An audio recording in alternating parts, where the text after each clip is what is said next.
Brijuni kroz povijest. Naša priča baš počinje ovdje na ovom mjestu. Prije otprilike 150 milijuna godina započinje duga priča prostora koji će mnogo kasnije postati Brijuni. More, stijene, vjetar i vrijeme oblikuju krajolik zapadne Istre. Mnogo prije čovjeka ovim su prostorom hodali dinosauri. U krednom razdoblju prije više od 125 milijuna godina današnji Brijuni bili su dio obalnog prostora plitkog, toplog mora. U kamenu su se očuvali otisci stopala drevnih mazova, rijetki i dragocjeni dokazi davnog života.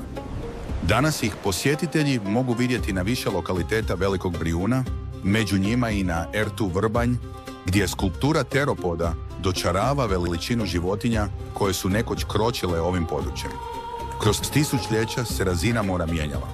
Prostor koji je nekoć bio povezan s istarskim kopnom postupno se odvaja, a Brijuni dobivaju obrise otočja. Fažanski kanal postaje morska granica između kopna i skupine od 14 otoka i otočića. Tako nastaje prepoznatljiv arhipelag, niske kamenite obale, zaštićene uvale, crvenica, makija i mediteransko raslinje. Čovjek na Brijunima ostavlja trag još u prapovijesti. Kasnije dolaze Histri, a zatim Rimljani, koji otoke pretvaraju u ladanjski prostor. U uvali Verige nastaje raskošna rimska vila s terasama, hramovima, šetnicama i termama. Antički naziv Insulae Polaria je podsjeća na vrijeme kada su Brijuni bili dio rimskog svijeta, mjesto odmora, rada i života uz more.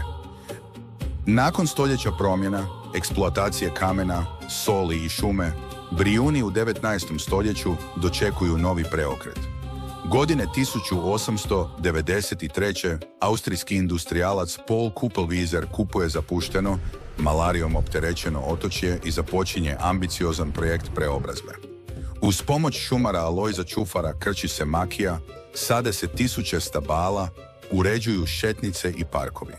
Na poziv Kupelwiesera dolazi i Robert Koch, čije mjere pomažu u suzbijanju malarije. U samo nekoliko desetljeća Brijuni se iz zapuštenog prostora pretvaraju u mondeno ljetovalište. Grade se hoteli, vile, luka, bazen s grijanom morskom vodom, sportski tereni i šetališta. Otok postaje okupljalište europske aristokracije, znanstvenika, umjetnika i industrijalaca. Drugi svjetski rat donosi razaranja i prekid otmjenog otočnog života. Nakon rata Brijuni ulaze u novo razdoblje. Od 1949. postaju rezidencija Josipa Broza Tita. Obnavljaju se hoteli, parkovi i infrastruktura, grade se reprezentativne vile, a Brijuni postaju mjesto važnih političkih susreta. Ovdje se susreću državnici, diplomati, umjetnici i zvijezde svjetske scene, a otočje dobiva novu ulogu u povijesti 20. stoljeća. Brijuni su 1983. proglašeni nacionalnim parkom. Od tada se njihova priča nastavlja kroz zaštitu prirode, mora, arheoloških lokaliteta i kulturnog krajolika. Današnji posjetitelj na istom prostoru susreće tragove dinosaura, rimske ostatke, mediteranske šume, parkove, safari i more koje čini najveći dio zaštićenog.